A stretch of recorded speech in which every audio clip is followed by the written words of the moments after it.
जय हिंद दोस्तों, वंदे मातरम।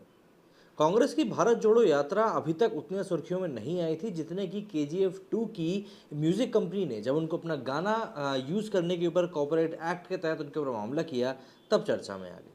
अब कोर्ट ने भी इसके ऊपर फैसला दे दिया। उन्होंने कहा है कि भैया इस प्रमोशनल वीडियो को अपने अकाउंट से हटाएं और कुछ एक ट्विटर अकाउंट्स को ब्लॉक करने के लिए भी कहा।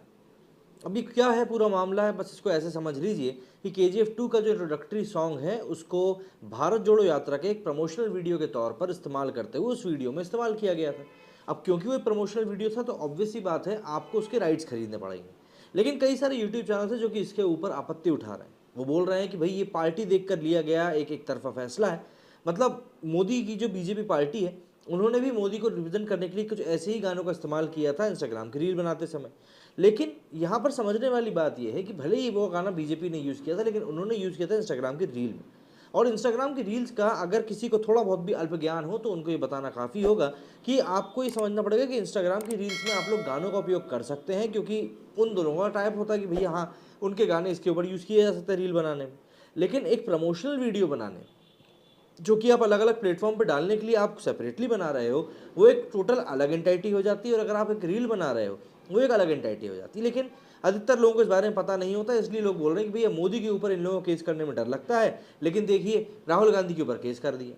और चलिए ठीक है, मैं तो मान लेता हूँ कि ऐसा ही मामला है, मान लेता हूँ मैं तो। और फिर जब मैं अपनी बात करता हूँ कि भैया मैंने अगर ये एक फला मोबाइल खरीद के रखा हुआ है और इस मोबाइल का इस्तेमाल कोई मेरा दोस्त कर रहा है और फिर उसके बाद कोई ऐसा व्यक्ति कर रहा है मेरे मोबाइल का इस्तेमाल जिसको मैं पसंद नहीं करता हूँ, तो आप ही बताइए, मैं मेरे दोस्त के ऊपर है जिसको मैं पसंद करता हूँ, मैं उसके ऊपर केस क्यों करूँगा?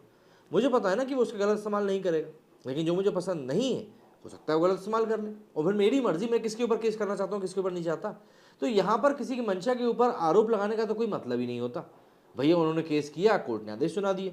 किसी ने बीजेपी के ऊपर केस किया होता तो उसकी भी सुनवाई होती। अगर तफ्तीश में जान लेते हैं पूरा मामला क्या है। 2024 के लोकसभा चुनाव से पहले होने वाले विधानसभा चुनाव में अपना प्रदर्शन सुधारने और कांग्रेस के पूर्व अध्यक्ष राहुल गांधी को एक बार फिर से लॉन्च करने के लिए पार्टी ने भारत जोड़ो यात्रा का फैसला लिया था।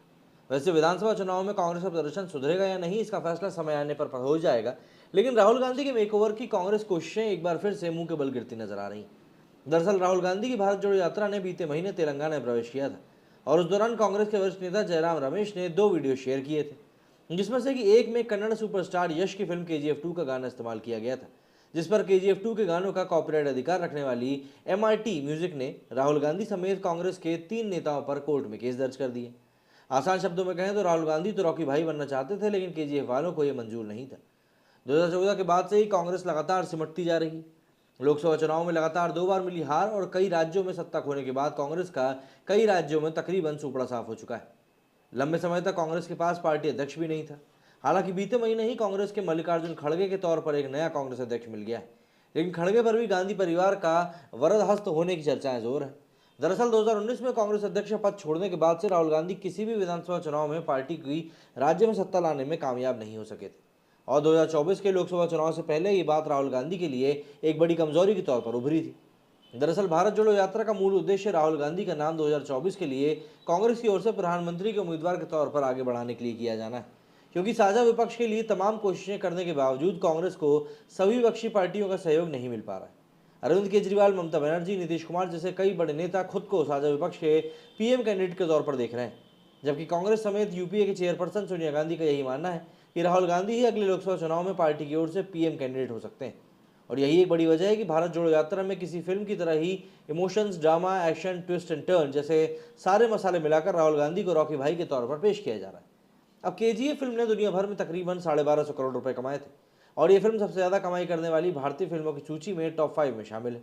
इसे देखते हुए साउथ की बड़ी म्यूजिक कंपनियों में शुमार MRT म्यूजिक ने KGF फिल्म में भारी निवेश कर इसके संगीत का कॉपीराइट खरीदा था। आमतौर पर ऐसी म्यूजिक कंपनियां राजनीतिक तौर पर खुद को पूरी तरह से तटस्थ रखती हैं, और यही कारण है कि MRT म्यूजिक ने राहुल गांधी, जयराम रमेश और सुप्रिया श्रीनेत पर कॉपीराइट के उल्लंघन का मामला दर्ज करवाया है, क्योंकि इसकी वजह से MRT म्यूजिक का नाम एक पार्टी से जुड़ सकता था और उसे बिल्कुल भी मंजूर नहीं है। MRT म्यूजिक कंपनी के मालिक M नवीन कुमार ने KGF 2 के गाने का अवैध तरीके से अपने वीडियो में इस्तेमाल करने के आरोप में कॉपीराइट के उल्लंघन का मामला दर्ज कराया है। वैसे MRT म्यूजिक के मामले पर सुनवाई करते हुए बेंगलुरु की एक कोर्ट ने कांग्रेस के साथ ही भारत जोड़ो यात्रा के ट्विटर हैंडल को अस्थायी रूप से ब्लॉक करने का आदेश भी जारी कर दिया। कोर्ट ने अपने आदेश में ट्विटर से यह कहा है कि अगली सुनवाई होने तक दोनों ट्विटर हैंडलों को अस्थायी रूप से बंद करे। हालांकि अभी तक इस पर रोक नहीं लगी। वैसे एमआरटी म्यूजिक का कहना है कि कांग्रेस ने भारत जोड़ो यात्रा के वीडियोस में केजीएफ 2 फिल्म के गानों का इस्तेमाल किया है और इसके लिए कांग्रेस ने एमआरटी म्यूजिक से कोई अनुमति भी नहीं ली। ये कॉपीराइट कानून का सीधे सीधे उल्लंघन है, जबकि भारत जोड़ो यात्रा का आयोजन देश में शासन करने का मौका तलाशने के लिए किया जा रहा है। एमआरटी म्यूजिक ने केवल अपने अधिकारों को सुरक्षित रखने के लिए मामला दर्ज करवाया है। वो किसी राजनीतिक दल की छवि को खराब करना नहीं चाहती। वैसे भारत जोड़ो यात्रा को लेकर ये कोई इकलौता विवाद नहीं। भारत जोड़ो यात्रा शुरू होने के साथ ही विवादों में घिर गई थी। केरल के कोल्लम जिले में कांग्रेस कार्यकर्ताओं ने पार्टी के लिए चंदा न देने पर एक सब्जी वाले से मारपीट करी थी। वहीं तमिलनाडु में भारत जोड़ो यात्रा के दौरान हिंदू धर्म के खिलाफ जहरीली बातें करने वाले विवादित पादरी जॉर्ज पोन्ने से मुलाकात भी करी थी। इसके पहले भारत जोड़ो यात्रा में बच्चों के आने पर एनसीपीसीआर ने राहुल गांधी को नोटिस जारी किया था। वहीं राहुल गांधी भारत जोड़ो यात्रा के दौरान भाजपा ने 41,000 टी शर्ट पहनने को लेकर भी उनके ऊपर निशाना साधा था। तो जाहिर सी बात है, यहाँ पर एक बहुत ही अलग तरह का ये मामला है, लेकिन कई लोगों को लग रहा है कि भाई जो ये म्यूजिक कंपनी है ये पक्षपात कर रही है और बीजेपी को कुछ नहीं बोल रही, लेकिन कांग्रेस के पीछे पड़ी हुई है। अंतर मैंने आपको सीधे तौर पर समझा दिया है, लेकिन उसके बाद भी अगर किसी को समझ में नहीं आती है तो ये उसका अल्प ज्ञान ही है। मेरे स्टूडियो फिलहाल इतना ही। जय हिंद, जय भारत।